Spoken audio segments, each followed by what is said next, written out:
we will wait just a few seconds and see if we get, people jump on, but we're not going to wait for very long.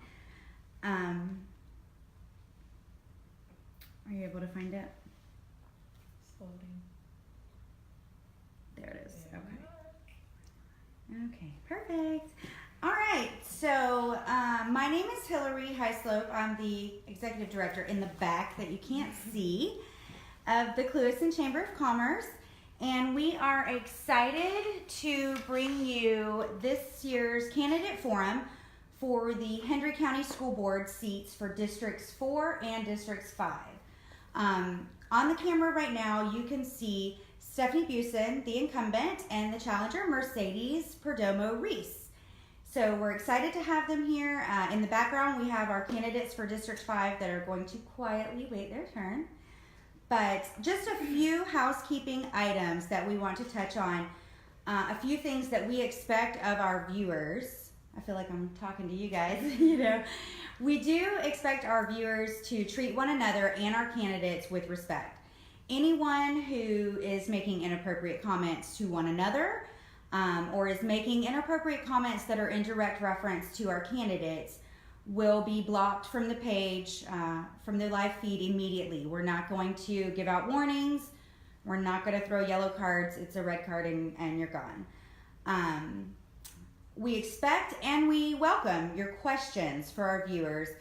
It really is our hope that we'll be able to get to some of these questions at the end, but it's not a guarantee. We'll have to see how the timing goes. When you're posting a question, just be sure to note that the only questions that are going to be considered for use are ones that are able to be asked to both candidates that are on the screen. We're not going to ask individual questions of individual candidates. Our goal tonight is to keep everything as fair and as balanced as possible. Anyway, so without any further ado, this is the portion that we'll touch on for the Hendry County School Board District 4 seat. And we're good. We'll start with Mercedes. Mercedes, what motivates you to become, what do you have, why do you desire to become a school board member? Well, I've always had a heart for community service. I've been serving on different boards since my son was born. I made it a priority to get involved in my community, and I have a heart for children with Active Citizens for Children. I've been involved in that since 2006, and I just figured what better way to impact the children of this community than to be involved in the school board. And I think it's an amazing opportunity. I'm so happy to have it. The school system deals with the lives of people, and it's extremely important that we get involved. Another thing that pushed me forward, because I never thought I would run for any political office, was that my son, when he was entering the middle school, I had some pressure to move him to private schooling, but I was not ready to give up on the public school system. And I feel like we need to fight for it. We have amazing people that are at our schools, amazing teachers, amazing staff that really love and care for our children. And I wasn't ready to give up on that. And they play such a huge role in our society. A lot of people, they don't have another choice. The public school system is the only choice they have. So regardless of your economic status, ability to pay, or if you have special needs, the public school is there. So I think it's an amazing opportunity, and I'm glad to do it. Excellent, thank you. Stephanie, the same question for you. What motivates you to continue to be a school board member? I never saw myself initially ever running for any kind of public office. My life was dedicated to being a mother to my children. I felt that was probably the greatest impact that I could ever have on my community and on their lives, is to do a great job raising them.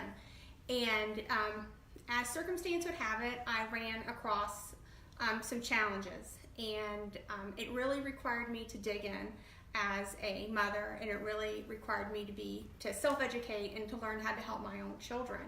And through that, I realized how many people out there needed that. They needed that extra, they had kids similarly situated as I did, and that through advocating for that and helping in those arenas, I learned to advocate for other children, and that just kind of set the platform for me to run for public office. Excellent, thank you. So part of this forum is most of this forum is going to be Q&A, and we're going to alternate. We're going to be alternating the candidate who answers first. So we started with Mercedes on question 1. Question number 2, Stephanie will be first. What do you see as the board's roles and responsibilities? The roles and responsibility of a school board members and the school board collectively is working collectively with district staff to develop a strategic plan that prioritizes the needs of students and supports student achievement.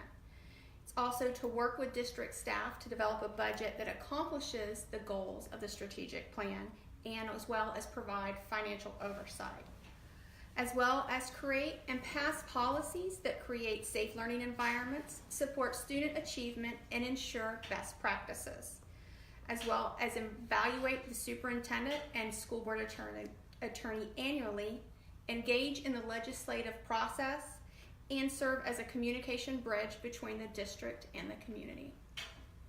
Thank you. And the same question for you, Mercedes. What do you see as the board's roles and responsibilities? The school board sets policies that are best for all the students, and they keep the public informed of the district's challenges and their progress. They also adopt fiscally sound budgets, and they set vision and goals for the district. They work together with the other board members as a team and with the superintendent to reach those goals. We also provide oversight to make sure the policies that are set forth are being implemented and followed, and that taxpayer dollars are being spent wisely. Board members are also advocates. We are a bridge between community and the school system. We bring forth issues for discussion and determine if there's policies that need to be dealt with or policies that need to be made to deal with those issues. Okay, thank you. Question number 3. With only 1 or 2 meetings a month, all school boards are limited in what they can do. How does or should the board prioritize its goals? Well, I feel priority 1, our number 1 goal is educating our kids. I do not feel that our board is limited by 2 meetings a month. The 4th largest district in the nation, our neighbor to the south, has 1 meeting a month, and they take care of all their business on that day. So I feel like we accomplish a lot in 2 meetings. Our role is to set policy and budget and not run day-to-day operations, so I feel like we could accomplish those things. And if we have an effective school board, we have effective members, we could collaborate and work towards those goals and reach those goals. Thank you. And the same question for you, Stephanie. With 1 or 2 meetings a month, all school boards are limited in what they can do. How does or should the board prioritize its goals? I would like to see the board move towards taking a more proactive approach to goal setting, and that the main component of that is actively listening to our community, seeking meaningful feedback from our students, our teachers, parents regarding the challenges and the strengths. I think that can be accomplished through listening sessions and online polls. And use that information to drive the collective development of a strategic plan which sets the framework for board's decision making going forward. Another thing that I think that would really help with the prioritization of goals is the continual board self-evaluation through brief meetings after board meetings to help us identify areas in which we can improve. Okay, excellent. And Stephanie, the question stays with you. How would you as a board member be accessible to your community?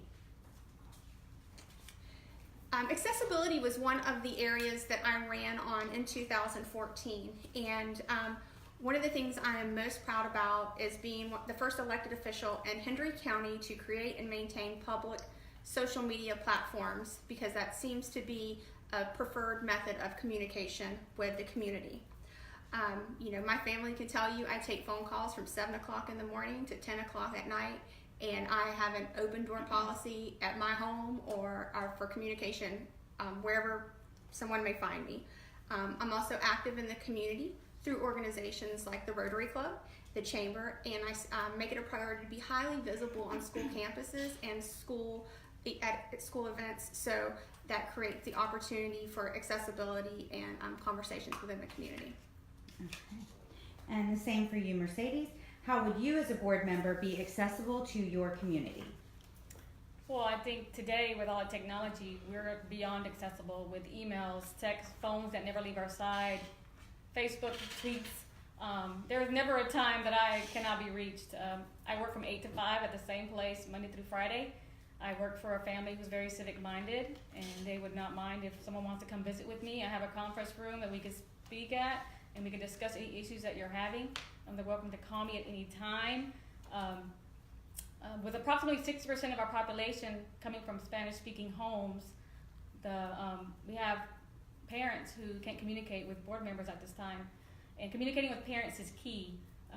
In my opinion, I would be the most accessible member of the group. Okay, thank you. Question number 5 stays with Mercedes. How much time do you feel is required to effectively serve as a board member? Well, I've worked full-time since I was 17, and during that time I put myself through college. I earned my bachelor's degree. Being a working mother, I'm very adept at time management. I've been the director of the Chamber, I've been the Chamber president, I've served as the treasurer of the PTO, I'm currently the president of Active Citizens for Children, where we've raised over $200,000 to build a community park.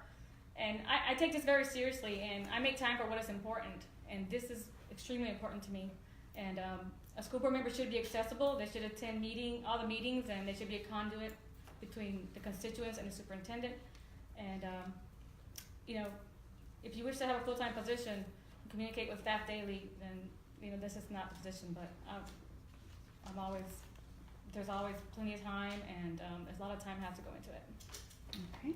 And the same for you. Thank you, Mercedes. The same for you, Stephanie. How much time do you feel is required to effectively serve as a school board member? When I first ran in 2014, I made the promise to the people who were supporting me to make being a school board member a full-time position for me and my top professional priority. No other job is more impactful to our community and worth doing and serving well. Public education is constantly evolving, and a tremendous amount of self-directed research and education is involved in becoming and remaining informed and up-to-date. It's crucial to be on campuses during the day to understand firsthand the work that's being done in our schools, and it's important to be able to engage in meetings and projects that impact our district both indirectly and directly during the regular workday. Okay, thank you. Question number 6, Stephanie. Do you believe that Hendry County should have an elected or appointed superintendent of schools, and why?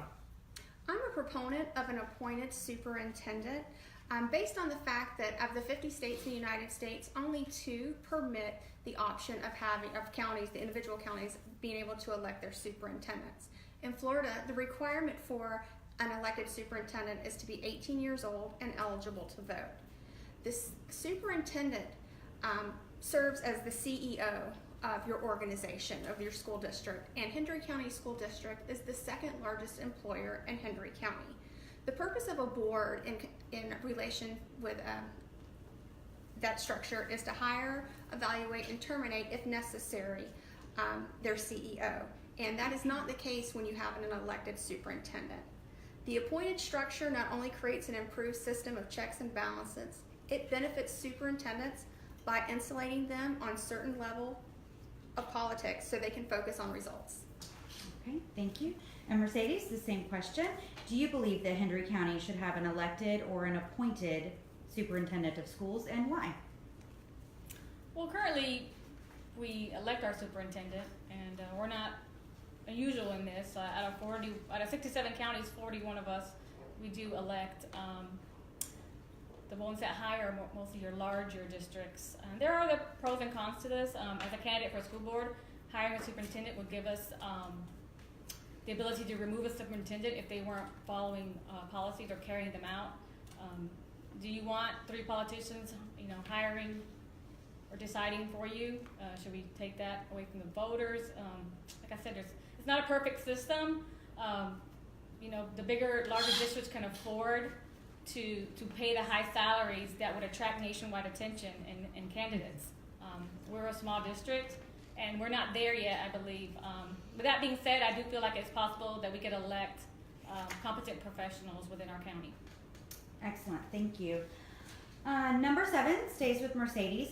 What are your thoughts regarding the school board approving recommendations en masse with a consent agenda? Consent agendas, they play a role in board meetings, and most board meetings, and it's a good tool for routine business. Any member may pull any item off the consent agenda for further discussion if they wish to do so. It helps speed up the process of meetings so you could move on to more important business and not spend all your time approving each individual mundane item. Consent agendas can be misused though, so you have to be careful.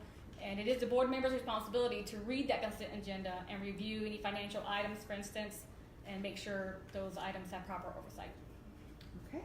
And Stephanie, the same question for you. What are your thoughts regarding the school board approving recommendations en masse with a consent agenda? The current school board's consent agenda includes minutes, agreements, contracts, personnel recommendations, correspondence, reports, and financial affairs. Each one of them deserves an opportunity for public comment, in my opinion, and a separate vote. Serving for the last 4 years, I have actually been denied the ability to pull something from the consent agenda for a separate vote via board member consensus. And I just don't feel that any board member should feel pressured to vote for a bad recommendation in order to vote for a good one through the consent agenda. Thank you. Question number 8 stays with Stephanie. As a chamber, the goal is to promote businesses, and one of the greatest challenges in the county is a ready workforce. This question also touches on a question that was submitted by one of our viewers. As a school board member, how would you accomplish or better prepare students for the workforce after graduation? I believe one of the most powerful tools to improve this area of the school district is a well-organized career mentorship programs, which would provide for business visits for students in the middle school age so they can get an idea of what our local workforce has to offer, because I think they'd be very surprised to see just how diverse and actually STEAM-oriented local businesses are aligned, as well as providing support for not only the businesses but students in coming together for meaningful internships in the high school ages. I believe we need to continue our investment in career and technical education certification programs that align with local workforce needs. And as a board, we need to continue to lobby our legislators to increase state investments in career readiness programs. Great, thank you, Stephanie. Same question to you, Mercedes. I'll repeat it. As a chamber, the goal is to promote businesses, and one of the greatest challenges in the county is a ready workforce. As a school board member, how would you accomplish or better prepare students for the workforce after graduation? Well, hopefully, after their learning experience at Hendry County Schools, our students will seek higher learning, but that's okay. It's not for everyone. College is not for everyone, and we realize that. And our current director of workforce development, Mr. Swindle, is doing an excellent job at exposing our kids to agriculture and to technical trades. We have a shortage of skilled workers who, can go out there and are ready to work. So I'm glad that they're preparing them for those who choose not to take that path of college. Those people who stay, they become business owners, and they can follow the American dream. So our number one goal should be to prepare better and to make better citizens. We would like to give the opportunity to all of our students to choose the path that leads them to their future. And I fully support bringing back hands-on learning and trades. Thank you. Question number 9. One of the greatest challenges for the county is teacher recruitment and or turnover. How do you propose finding highly qualified teachers, but more importantly, how can the school board and the community better incentivize these new teachers to stay and become lifelong members of our community?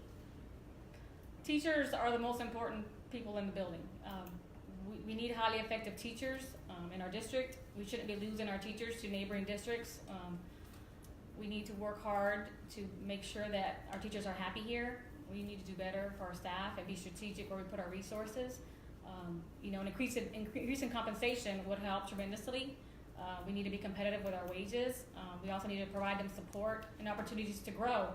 And our teachers, they feel overwhelmed by their expectations, and we need to kind of help them along, especially our new teachers, and make them feel at home here and make sure they're trained properly and can handle the workload.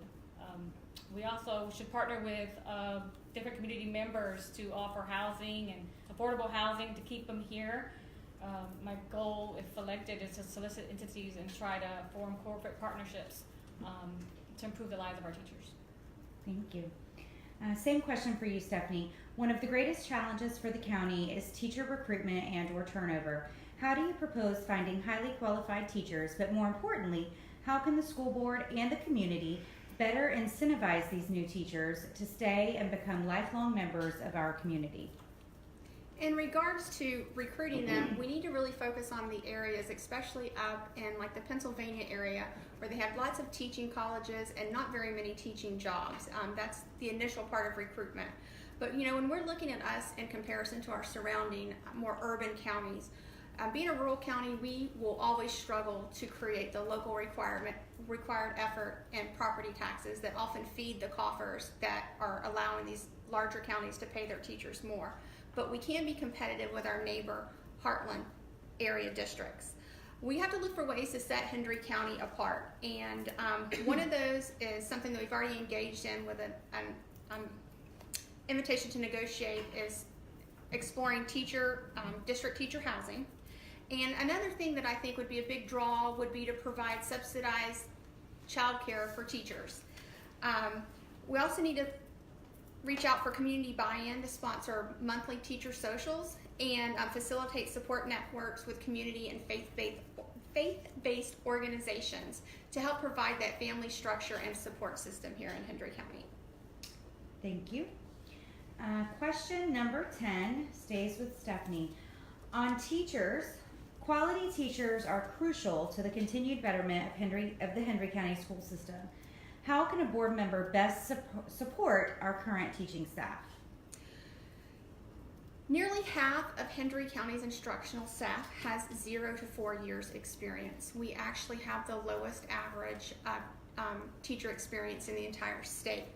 I think one of the areas that we can really focus on is providing quality professional teacher development and the funds to make that happen, seeking feedback from our teachers, and focusing on improving the district's culture and climate.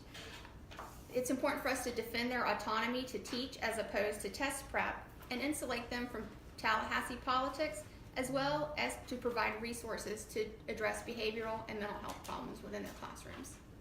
Thank you. Mercedes, the same question. Question number 10. Quality teachers are crucial to the continued betterment of the Hendry County school system. How can you as a board member support our current teaching staff? Well, we could set policies to help our teachers, review those policies. Like I said, teachers are the most important people in the building, and we have to truly support them with helping them maybe gain their certification, drawing from the community to seek out teachers who will stay in our community, work on discipline issues. Teachers shouldn't put up with a lot of things that are happening at our schools. Training, making sure they have the training and the backup and support from administration, that they could feel comfortable going to ask for help, whether from their administrator or their mentor teacher. Pretty much just support them and back them up is what we need to do. Thank you. Question number 11, Mercedes. In your opinion, what is the biggest challenge facing our education system and school board, and how would you plan to overcome it?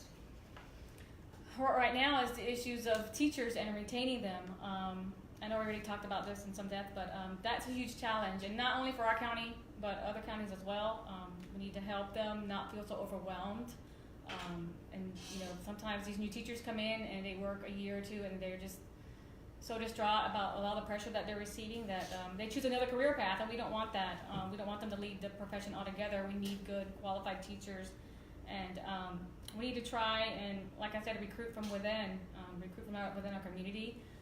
help them gain their certifications, make it, tutor them if we have to in order for them to pass their state tests and keep them here in our community. Thank you. Stephanie, same question. In your opinion, what is the biggest challenge facing our education system and our school board, and how would you plan to overcome it? In my discussions with teachers, the one thing that keeps coming back over and over again is increasingly severe student behaviors and the lack of appropriate resources and appropriate alignment of resources are pushing teachers and students out of Hendry County schools. One way I propose to address this is the restructuring of our youth development academies to become centralized schools with intensive behavioral and mental health services that are lacking in our traditional campuses. This would create more environments that are more conducive to learning, and it would allow our teachers to focus more on educating our students as opposed to behavior management. Thank you. Question number 12, Stephanie. What are the district's greatest capital needs right now? How do you think those needs should be addressed? Our current our most pressing capital needs right now, I would say, is school hardening. We need window coverings and improved fencing and gates, cameras, access control, as well as communication upgrades. These do have a pretty steep price tag. We're currently levying the maximum capital outlay tax that is possible. We really need to work in prioritizing our capital outlay budget, consider making these upgrades incrementally, use our low bid contractors, consider bond renewals, and engaging in the competitive grant process. Thank you. Mercedes, the same question for you. What are the district's greatest capital needs right now, and how do you think those needs should be addressed? Well, I think we need additional schools, and I know we need to talk about how we're going to come up with that money for that. Currently we're busing approximately 700 kids from the Montero area, and if we could provide the Montero residents a school, maybe a pre-K through 8th grade at least, or something to that effect, and that would be a huge relief on our tax busing system. I mean, it's been such an issue that we're starting schools at a later time, and parents are upset about that, and having to rearrange all kinds of, bus stops. We're lack bus drivers, so it's causing a huge issue. If we could maybe look towards the future and prepare, and maybe look to acquire some property, even if we can't build right now, while the prices are down, maybe consider looking at some areas out there where we could possibly in the future make a school, so we could help reduce our class sizes as well and make it more manageable for our teachers. Thank you. The final question, we'll start with Mercedes. What is your vision for education in our community? Well, I see A's in our future. We have awesome staff and great administration, and I know we can do it. I know if we put the people in the right places and give them some support and some creativity, I know we could pull out an A. There's no reason why we can't. We have great opportunities to do that. And I want our students in our community to be proud of our schools and where we live and where we learn. We need to turn out a great workforce. We need for our children to come back from colleges and wherever they go to seek higher learning and come back to this community, to Clewiston, and bring those talents with them, and so we can develop a whole new generation. Thank you. And Stephanie, the same final question for you. What is your vision for education in our community? Mine is very simple. It's very concise. I want to create a district and an organization where teachers want to teach, students want to learn, parents want to send their kids, and the overall community wants to support that school district. Right now, we are facing an overwhelming number of students who are enrolling in different schools, either in other counties or in private schools, and I want to stop that drain. I want to create that system through the supports and empowerment of our schools to be able to grow our district and to improve our district and to reach the absolute potential that I know that we're capable of. All right, thank you so much. So those of you that are watching on our Facebook Live feed, we hope that this is informative for you, and this will help you, cast your vote. The best, having the best resources that you can, having the knowledge that you need to cast a good vote. Each candidate is now going to be given 2 minutes to give their closing statements, and we're going to start with Mercedes. So this is Mercedes Perdomo Reese, a candidate for the District 4 seat for the Hendry County School Board. Go. Well, this is an election year, and right now you have a chance to change the dynamic of our school board right now on August 28th. If you don't like the direction that the school board is going, if you don't like the discord that's happening, we need to start working together as a team, and we need to gain trust between board members, superintendent, and board members in general. We need to gain some trust, be able to work together to implement the policies that we need to make our schools successful. As a parent, I don't like seeing that. I don't like hearing that. So we have very little time to influence the lives of our kids. It's amazing how quickly time passes. And my kids who are going to be in middle school will be just about graduated after the end of this election cycle. So we have very little time to influence our kids' education and their lives. So I think the time is now. If you want to act and make a change, the time is now. Excellent. Thank you, Mercedes. And now the incumbent, who is also a candidate for the District 4 seat for the Hendry County School Board, Stephanie Busen, will have the same 2 minutes. When I ran in 2004, I made 3 campaign promises, and I've kept all 3 of them. You now are able to see board meetings online, which has improved the transparency in the operations of the school district. I have served you full-time and have made serving the students and teachers in schools my priority, and I have advocated for rural education policies. Since 2014, our career and technical education opportunities have increased drastically across the district. Our students are having incredible access to college courses, even to the extent that our collegiate high school program is wanting to be modeled in other rural communities throughout Florida. And the access to quality VPK, which is voluntary pre-kindergarten programs, are getting our kids ready for K through 12 education, and those have expanded. And for the first time in Hendry County's history, there is a satellite campus, public school campus for voluntary pre-K in the Montura community.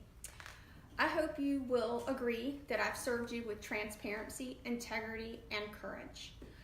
Please visit votebusen.com to see the extent of my service as your board member. I'm engaged in education. I'm committed to community. I'm dedicated to progress. I'm Stephanie Busen, and I'm asking for your vote during early voting or on August 28th. All right, ladies. So that's going to, ladies and viewers, that's going to conclude the first segment. Up next, we will have the candidates for the District 5 Hendry County School Board seat, which is Maureen Quintaro and John Vasquez.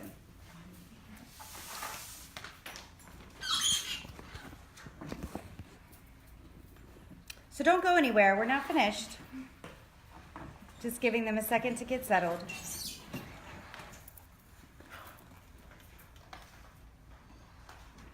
Okay.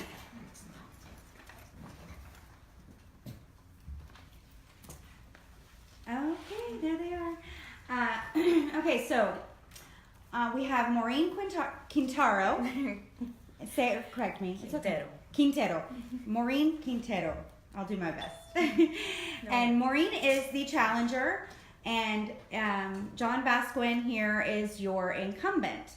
So again, this race, John, if you'll scoot just a little. This race is for the Hendry County School Board District 5 seat. So we're excited to have both of them here with us tonight, and their format is going to run exactly as the one before. And without any further ado, because that ran a little over actually, we're going to get started. We're going to start with our challenger, follow with our incumbent, and switch just like we did. So we'll start with Maureen. Question number 1. What motivates you to become, what makes you desire to become a school board member? My children are my main motivation. I have 4 small children in our schools right now, and we did have a little bit of an issue this past year at the middle school, and I kind of dived headfirst into trying to help her.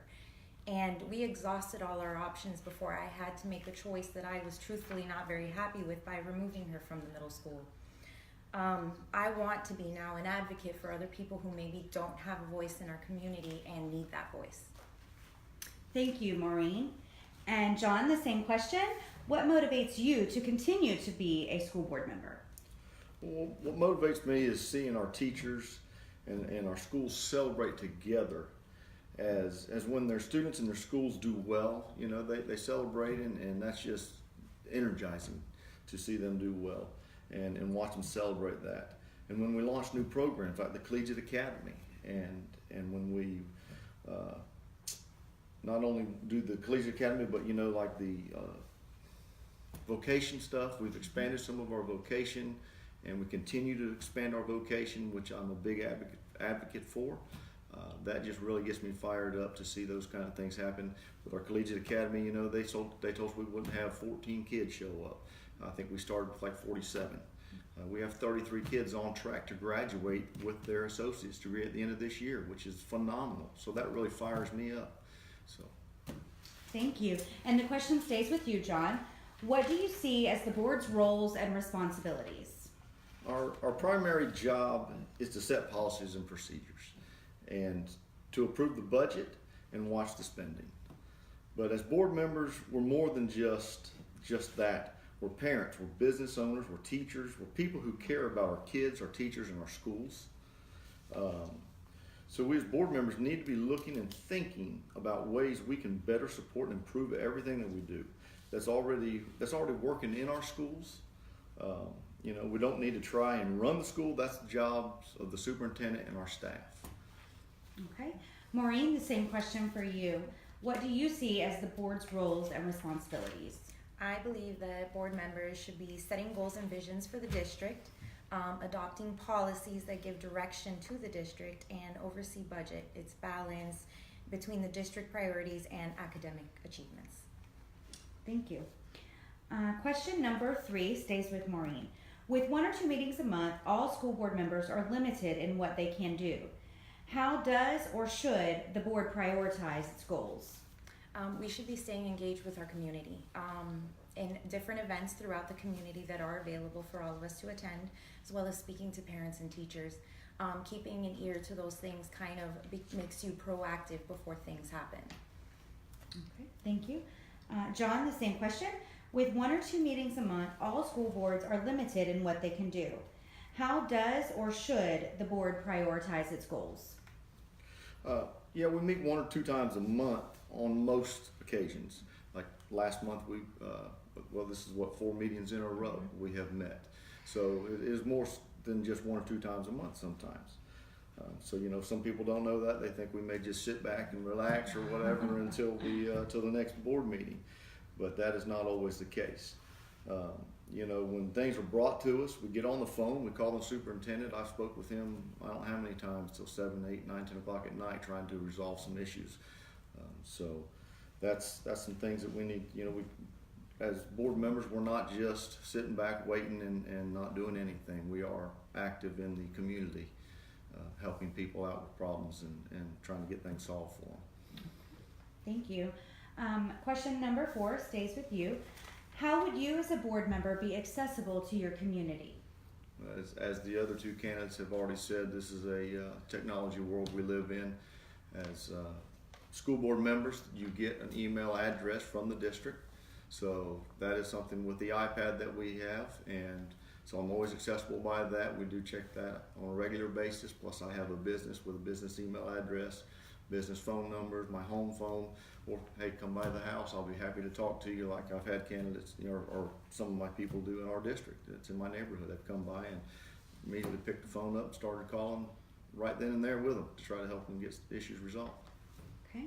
Maureen, the same question. How would you as a board member be accessible to your community? I've already kind of made myself accessible for lots of people. personally, you can always find me on Pond Street. I'm there Tuesday to Friday, Saturdays every morning.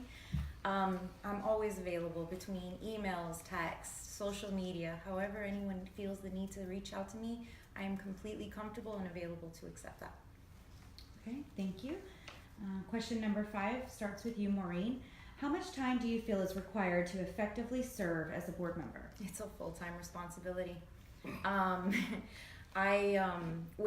With what happened with my daughter, I had parents reaching out to me, I had teachers reaching out to me, and it's a full-time job. People, when things come up, they need to be able to have someone to talk to and someone to maybe understand whatever it is, whether it's positive or negative, to just hear them out. So it is definitely a full-time job. It is a full-time responsibility. Okay, thank you. And John, the same question for you. How much time do you feel is required to effectively serve as a board member? I cannot agree more. There is absolutely no set amount of time.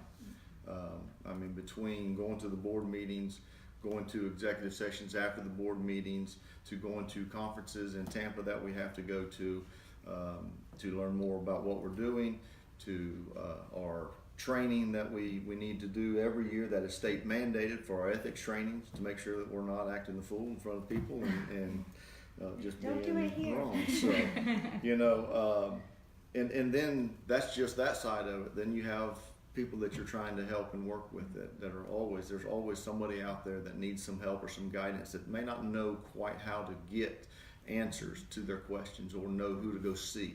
So we always help guide them. So it is a no amount of time set for that job. Thank you. Question number 6 starts with you, John. Do you believe that Hendry County should have an elected or an appointed superintendent of schools, and why?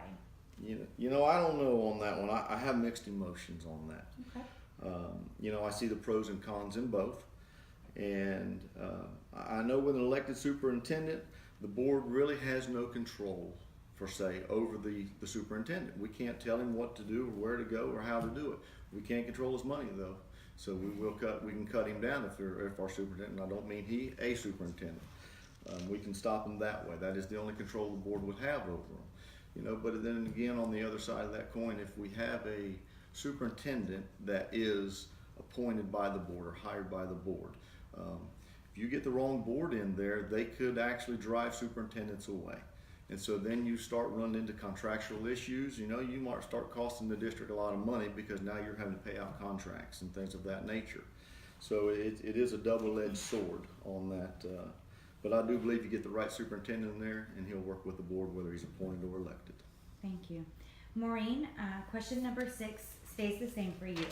Do you believe that Hendry County should have an elected or an appointed superintendent of schools, and why? I believe it should be appointed. I believe that education is a profession, and our superintendent should be focused on that and not be so concerned with all the politics that come along with being an elected official. I also think that is a sure way to make sure that the superintendent who's coming in is qualified for the position. Thank you, Maureen. So question number 7 we're on, and it starts with you, Maureen. What are your thoughts regarding the school board approving recommendations en masse with a consent agenda? I think receiving and reviewing the information, having some time prior to the meetings is very important to that, because you will be given the option to, let's say it's an issue that does need further discussion or more research, you will be given that time to remove it from the consent agenda to put it on the agenda to be able to discuss it. And as long as that stays that way, then I'm okay with it. It's just you do need that time sometimes to process and to really understand before you make a mass decision. Thank you. John, question number 7. What are your thoughts regarding the school board approving recommendations en masse with a consent agenda? Personally, I like the consent agenda. I feel that it is a way to get a lot of business done in a timely manner. There's always the ability to pull anything out of the consent agenda if there is a major concern. And usually if it's a major concern for one, it's usually a major concern for more than one. So we have the opportunity to pull that out of the consent agenda. So I think it is a very effective and efficient way to get things done for the board, for the school, and everybody. Okay, thank you. Question number 8 starts with you, John. As a chamber, the goal is to promote businesses, and one of the greatest challenges in the county is a ready workforce. As a school board member, how would you accomplish or better prepare students for the workforce after graduation?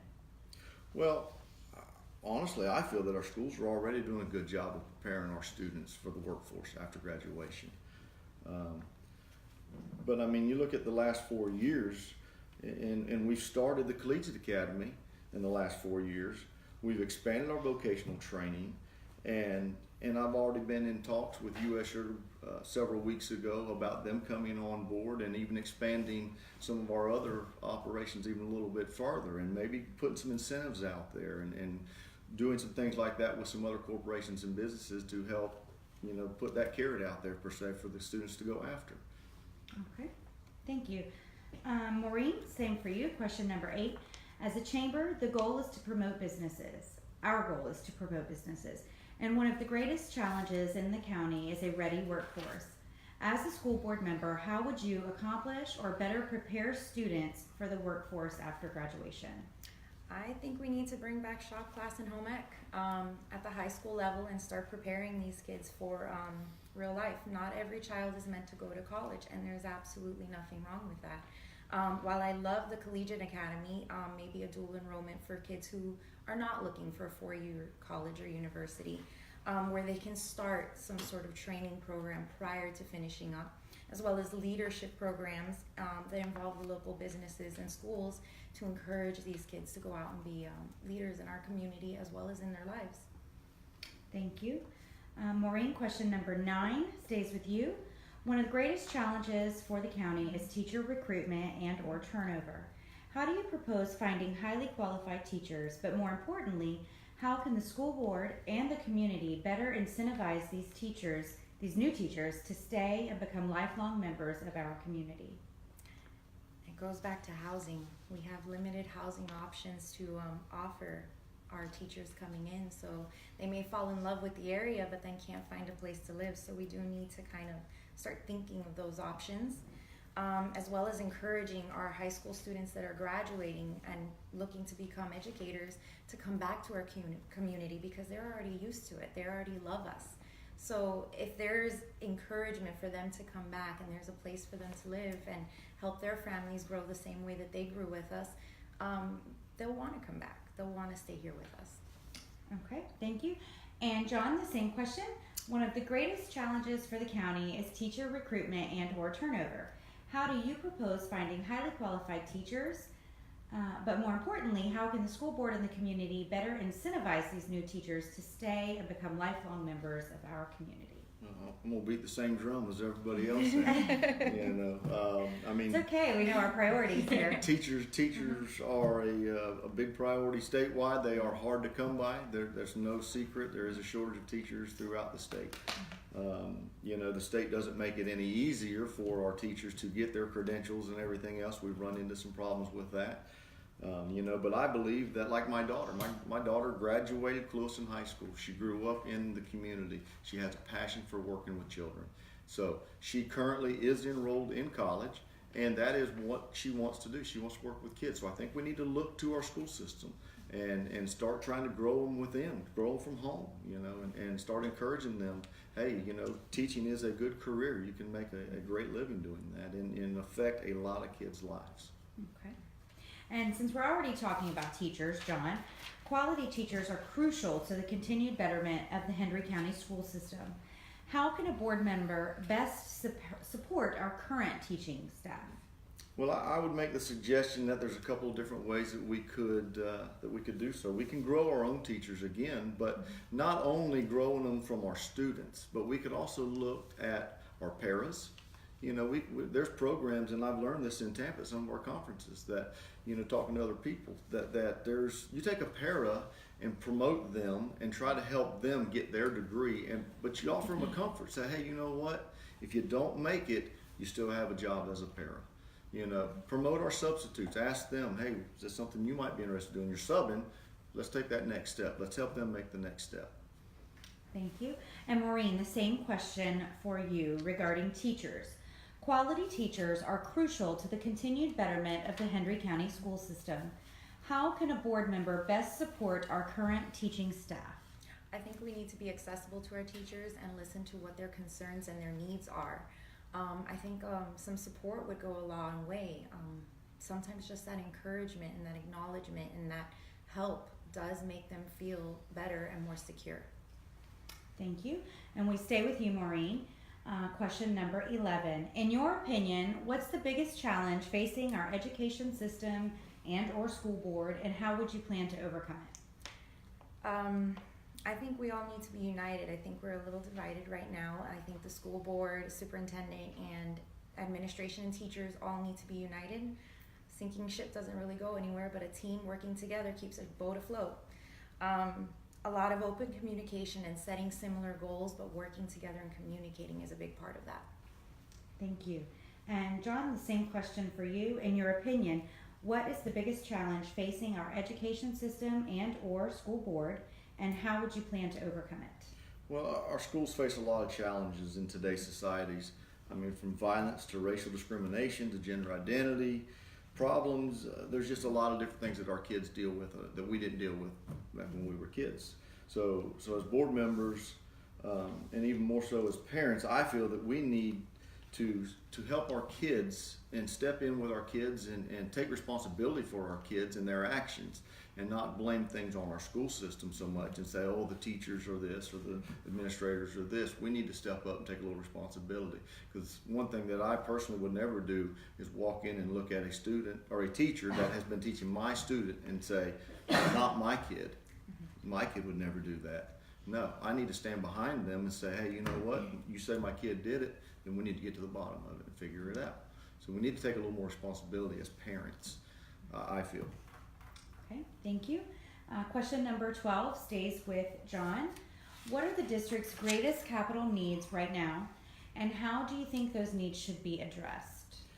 Well, as we all know, our schools are nowhere near being new. So I think that with that, we do have some issues with our campuses and things of that nature, which I believe Ms. Busen did already allude to, that we've got security issues that we're working on and some upgrades that we need to do to our facilities and our campuses. It takes a lot of money that we don't really have right now to do so. And at the same time, a lot of people don't know, but our schools have to be over 50 years old before the state will step in and say, we'll give you some funding to help. The ability to give you some funding, and that's not even a guarantee. There's been some other schools that are 60 years old that still haven't got funding to be replaced. So it's just a tough issue, and hopefully we can get DOE to help us out someday. Okay. And Maureen, question number 12 to you. What are the district's greatest capital needs right now, and how do you think those needs should be addressed? It does go back to securing our schools. I've been attending the school board meetings, and I've heard how it's an expensive thing. I don't really have all the answers for that. I'm not 100% sure, since I've never had the opportunity to tour all the facilities. I do know that some funding has been set aside for it, but I'm not even 100% sure how much. But security is definitely one of the things we need to look at, and working with administration to meet the maintenance needs, because like John was saying, some of the schools are older, and I'm sure there are things that just need to be updated. Thank you. And so this is our final question, but don't go anywhere because we're not finished. So question number 13 will go to Maureen first. What is your vision for education in our community? My vision for our schools is to meet the needs of our children, to prepare them for their futures. Whether they choose to go to a university or they choose to go to a technical school, they need to be prepared for that. And we should be providing that for them. Thank you, Maureen. John, the final question. What is your vision for education in our community? I want to see our collegiate academy continue to grow. Yes, it is not for everybody. I realize that a vast majority of our population, of our students, are not going to go to college. I think this is a great way for them to at least get their associate's degree before they ever get out of high school. And then I want to see us continue to expand our vocation. I'd like to see every trade out there taught in our school system. And I agree, home ec, that's not, a lot of women can't even cook anymore because they don't take home ec. They don't know how to sew. There's a lot of things that we need to bring back into the school system. And I think that's what I'd like to really see come around. All right, thank you. So just for our Facebook viewers, just like we did with our District 4 group prior to this, we're going to give each of our candidates a set amount of time. They each have 2 minutes to give their closing remarks. And we will start with Maureen Quintero, who, I got it right that time, who is the challenger for the District 5 Hendry County School Board seat. Maureen? I would just like the opportunity to be a voice for our community. I moved here from Miami about 5 years ago, wanting to provide my children with a sense of community that I wasn't going to be able to give them in Miami. And we found that here. And while there are challenges, there's challenges everywhere. And I have 4. There's 13, 11, 10, and 4. So I am invested in their future and their friends' future that come over to our home. I want these children to leave as prepared as we possibly can have them. Thank you, Maureen. And John Basquin, who is the incumbent of the District 5 seat for the Hendry County School Board. He's the incumbent and a candidate. So John, 2 minutes when you're ready. All right. Well, I just want to say that that I personally have done nothing as a school board member by myself. I just want to make that known, because it takes more than just me. I am one of 5. I had to learn to count to 3. Without 2 other people in agreement with me, there's absolutely nothing that I can do by myself. And so that to me tells me that we have to work as a group. We have to be all on the same page and have the same goals in mind. So as that goes, that's where our collegiate academies have come from. That's where our vocations have come from. We've all agreed that this is what we need to do. This is the path that is good for our kids, and this is the path that we need to continue going down. And so I just think that, that's something we really need to always put in the back of our mind, that we can do nothing by ourselves, but as a group, we can accomplish a lot. So I'm really excited to get back to work and see what we can accomplish over the next 4 years. So I would greatly appreciate your consideration on August the 28th. All right. Well, that concludes our candidate forum. I don't see any questions popping up. We did have 2 minutes left, but I think we'll just go ahead and wrap it up. I don't see anything, but we have had a tremendous amount of viewers throughout the whole thing, so that's been really exciting to watch that, hearts and thumbs up and wow faces and, a large variety. So we thank you guys. I'm sorry, but the questions needed to be geared towards both candidates. We're not going to ask just one candidate something. We have to have it where we can ask both. But anyway, thank you guys for joining us, and everyone, I hope you enjoyed it. I hope you learned a lot, and I hope you can go out and cast a very informed vote on August 28th, or you can go out and early vote starting August 13th. Am I right? I believe that is correct. Okay. If you have any questions about your precinct or anything like that, call Brenda Hoots at the Hendry County Supervisor of Elections. All right. Y'all have a good night. Thank you. Thank you.